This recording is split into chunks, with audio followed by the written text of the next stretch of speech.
Hello po sa inyong lahat mga ka-crypto. Ako po si Pinoy Crypto Trader at sa video na ito ay atin pong pag-uusapan ang tungkol sa balitang ito kay Bitcoin ETF. Yan. Kung saan ay meron pong analyst ang nakapagsabi na ang yung chances po or yung posibilidad na ma-approve si Bitcoin ETF ay ang spot Bitcoin ETF ay nasa 95%. Kaya yan, ang taas po niyan. Ibig sabihin ay 5%, meron lamang pong 5% na madidinay ito. Kaya 95% ay halos parang 100% na rin po yan. At ayun, bago po tayo magpatuloy ay nais ko lamang po munang bigyang linaw ang aking disclaimer kung saan ang nilalaman po ng video na ito ay hindi po ito isang financial advice. For education and information purposes lamang po ang layunin nito. Maliban po dito ay nais ko na rin pong magbigay babala na wala pong kahit anumang group chat ang Pinoy Crypto Trader. Yan, sabi po rito ay the excitement surrounding the potential approval of a spot Bitcoin ETF in the United States has escalated as a Bloomberg intelligence analyst increases the likelihood to an impressive 95%, with the US Securities and Exchange Commission approaching a critical decision window this week. The crypto community eagerly anticipates a potential breakthrough in the ETF landscape.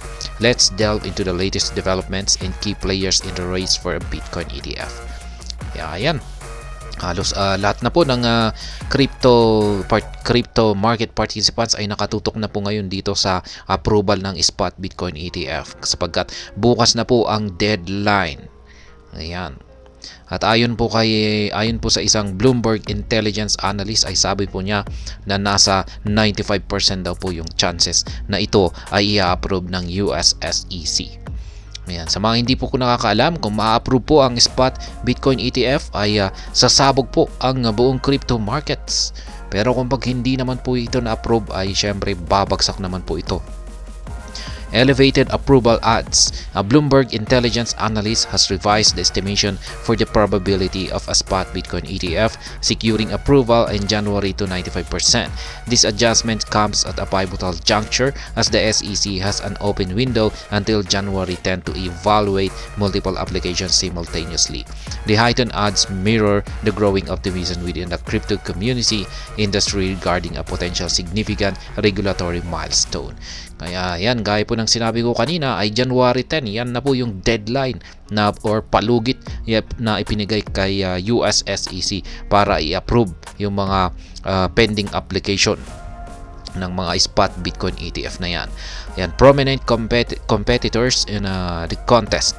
Several leading contenders have submitted S-1 final amendments for spot Bitcoin ETF approval, intensifying the competition. Notably, entities in the race include VanEck, Venwise, Fidelity, Franklin, Valkyrie, Hashdex, ARK Invest, Grayscale, BlackRock, Wisdom3, and Invesco Galaxy.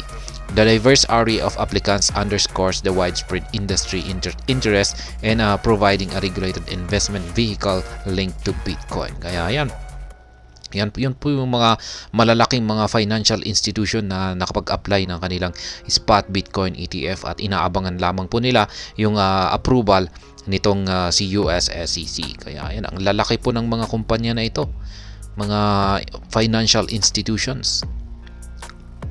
Insights from Bloomberg analyst. Eric Balchunas, a Bloomberg intelligence ETF analyst, conveyed increased confidence in the approval odds via Twitter, stating that he would probably go with 5% at this point. Regarding the likelihood of the SEC rejecting the spot Bitcoin ETF applications. These adjustments from the previous estimate of 90% reflects a more positive outlook on the regulatory front. Kaya yan po yung sinabi ni James Seyffart. Yan yung kanyang si Eric Balchunas po pala, yung kanyang response kay James Seyffart. Sabi po niya ay well said.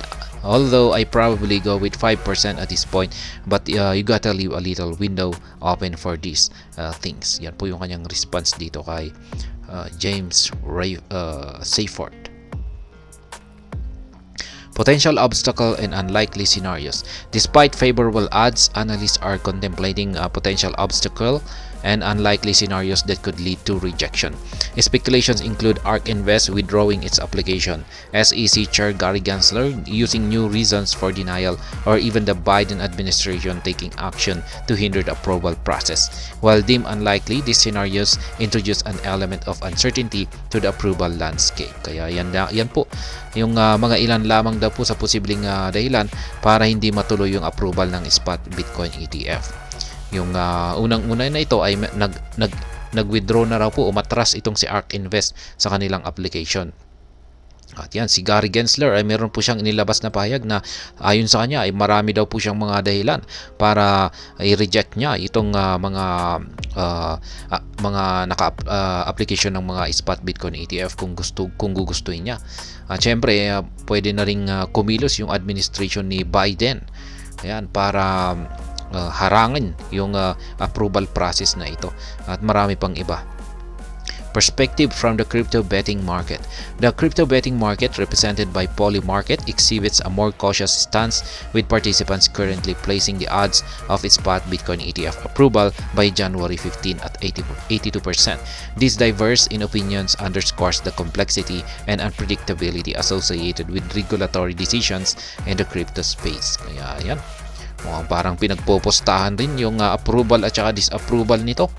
Yan, nasa 82% daw yung approval ng yung naniniwala na approval, yung percentage approval ng spot Bitcoin ETF dito sa Polymarket. Yan, isa pong crypto betting market.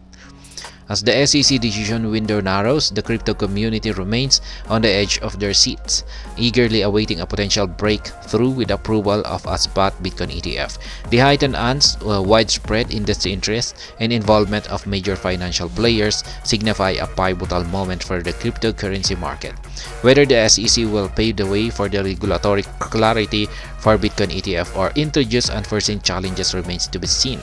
Stakeholders are closely monitoring developments that could shape the future of crypto investment vehicles in the United States. Kaya yan. Yan pong muli, isa pong kilalang Bitcoin ETF analyst ng Bloomberg ang nakapagsabi na ang approval odds daw po ng spot Bitcoin ETF na magaganap po bukas ay nasa 95%. Ibig sabihin, napakataas. Parang sure na po tayo dyan. Pero ayan, abangan na lamang po natin kung anong magiging resulta bukas, kasi ayan, bukas na po yan, napakalapit na po. Isang tulog na lamang ay magkakaalaman na. At ayun, hanggang dito na lamang po tayo sa video na ito. Sana po ay inyong nagustuhan ang aking paliwanag dito. Kung inyo po itong nagustuhan ay pakiclick lamang po ang like button nito. Para naman po sa mga bago lamang dito, kayo po ay aking inaanyayahan para mag-subscribe. Pakiclick na rin po ang bell icon nito dahil ito po ang siyang magsisilbing notification nito sa mga bago kong videos na aking pong ina-upload sa aking YouTube channel na ito. Marami pong salamat sa panonood. Ingat po tayo lagi at God bless po sa ating lahat.